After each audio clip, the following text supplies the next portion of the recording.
Parole de Dieu, parole de vie.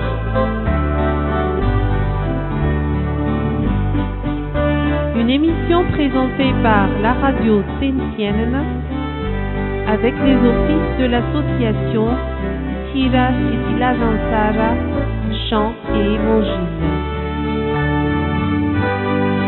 Que la paix et la joie soient avec vous à l'écoute de l'évangile de Jésus-Christ, puissance de Dieu pour le salut de quiconque croit.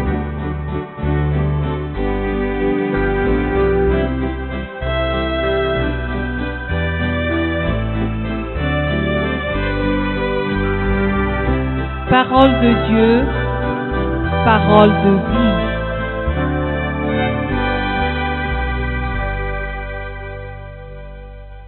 La jalousie de Dieu. La jalousie de Dieu. Dieu jaloux, c'est comme un époux qui est jaloux au sujet de sa bien-aimée, qui ne tolère pas qu'un autre prenne sa place et ait autorité sur elle. Pourquoi donc Dieu est-il jaloux? En quoi est-il jaloux? Et que pourrait être l'intérêt de cette jalousie de Dieu pour nous? La réponse à ces questions peut se résumer en 3 mots. Dieu est jaloux parce qu'il est saint. Dieu est jaloux parce qu'il est vrai. Et Dieu est jaloux parce qu'il aime.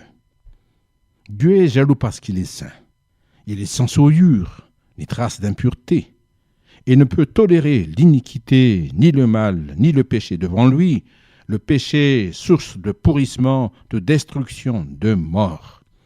Et c'est pour cela qu'il a jugé le péché et l'a mortifié sur la croix par le sacrifice de son Fils Jésus-Christ, le juste, afin de justifier tous ceux qui croient en lui, c'est-à-dire pour leur épargner la condamnation, leur épargner la mort éternelle. Dieu est jaloux parce qu'il est vrai. Toute la vérité est en lui. Il est la vérité, et en aucun cas il ne peut accepter le mensonge, l'ambiguïté, l'équivoque. Les Saintes Écritures en témoignent en disant au nom du Seigneur, « Dieu n'est point un homme pour mentir, ni fils d'un homme pour se repentir. Ce qu'il a dit, ne le fera-t-il pas? Ce qu'il a déclaré, ne l'exécutera-t-il pas ?» Nombre 23, verset 9. Aussi Jésus, un avec son Père, déclara-t-il, « Je suis le chemin, la vérité et la vie. » Jean 14, verset 6, première partie. Dieu est jaloux parce qu'il aime, et il aime d'un amour vrai, entier et pérenne, qui ne vacille point, qui ne varie point, qui ne meurt point. C'est ainsi qu'il a déclaré, « Je t'aime d'un amour éternel, dit l'Éternel, c'est pourquoi je te conserve ma bonté. » Jérémie 31, 3. Car comment concevoir un amour qui fait du mal à celui ou celle qu'on aime? Mais c'est plutôt le bien de l'autre que l'on cherche et auquel l'on s'attelle. En tout cela, Dieu est unique dans sa sainteté, dans sa vérité, dans son amour. Et il a bien dit, « Je suis l'Éternel et il n'a point d'autre. Hors moi, il n'a point de Dieu. » Ésaïe 45, verset 5.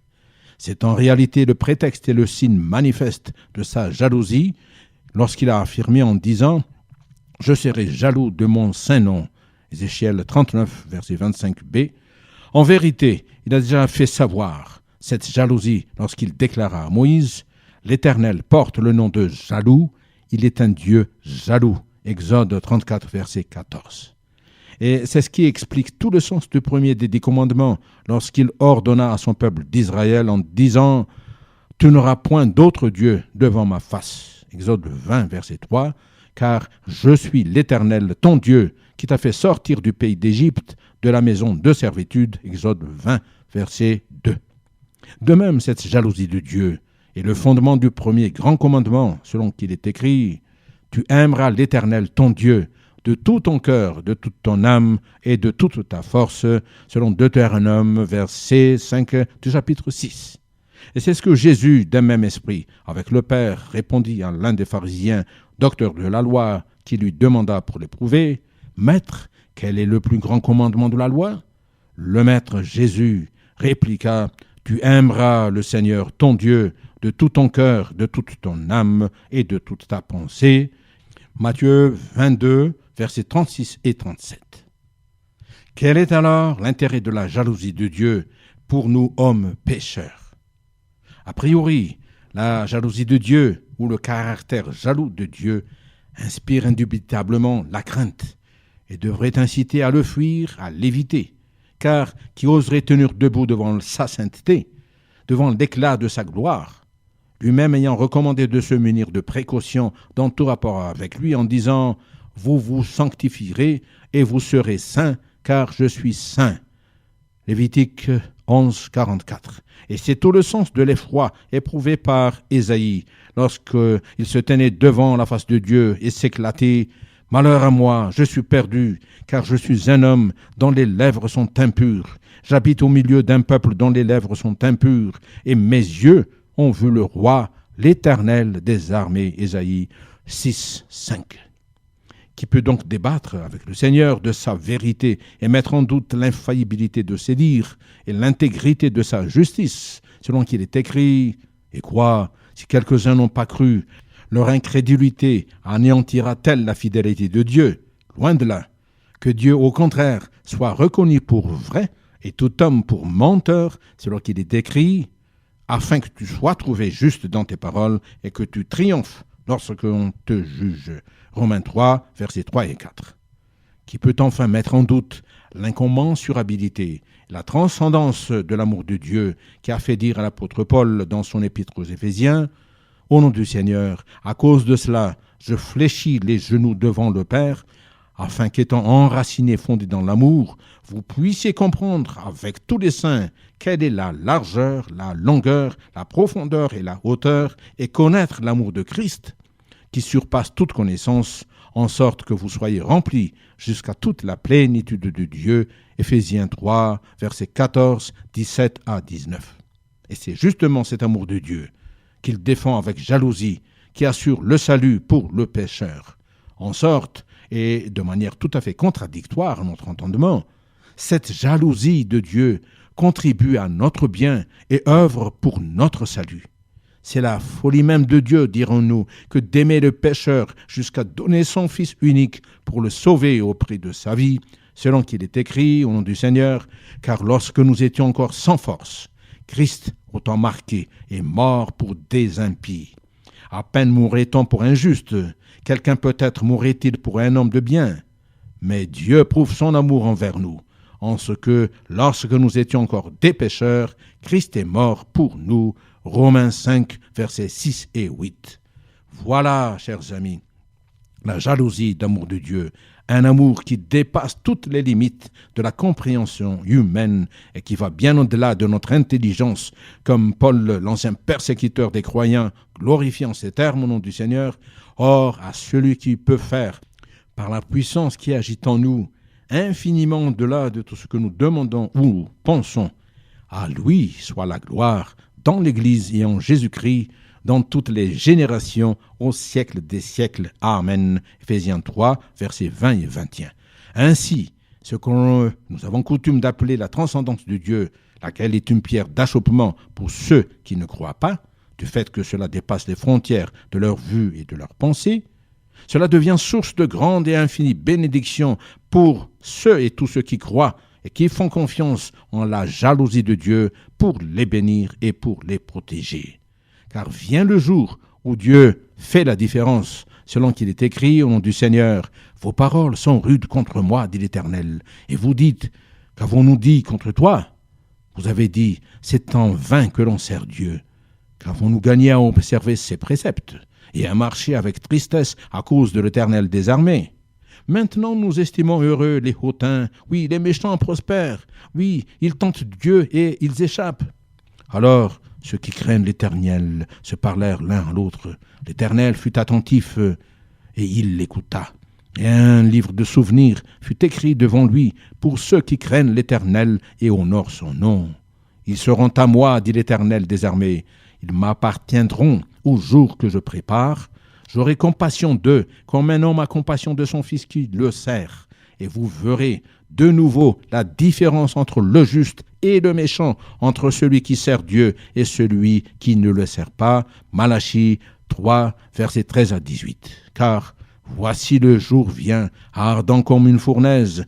Tous les hautains, tous les méchants seront comme du chaume. Le jour qui vient les embrasera, dit l'Éternel des armées. Il ne leur laissera ni racine ni rameau. Mais pour vous qui craignez mon nom, se lèvera le soleil de la justice, et la guérison sera sous ses ailes. Vous sortirez et vous sauterez comme les veaux d'une étable. Malachie 4, versets 1 et 2. Il est vrai, ceux qui espèrent en moi, dit l'Éternel, ne seront point confus. Ésaïe 49, verset 23. Et c'est pour proclamer ce grand message de salut, chers amis, que Dieu envoie ses messagers, desquels il est jaloux. Oui, Dieu est jaloux de ses messagers. Pourquoi donc Dieu est-il jaloux de ses messagers? Parce que, tout d'abord, ce sont des personnes qu'il a acquis pour lui, pour faire cause commune avec lui, dans l'accomplissement de son œuvre et dans l'avancement de son royaume, selon le mot de Jésus à ses disciples. En vérité, je vous le dis, celui qui croit en moi fera aussi les œuvres que je fais, et il en fera de plus grandes, car je m'en vais au Père. Jean 14, verset 12. Ensuite, ces messagers sont en fait des gens d'importance.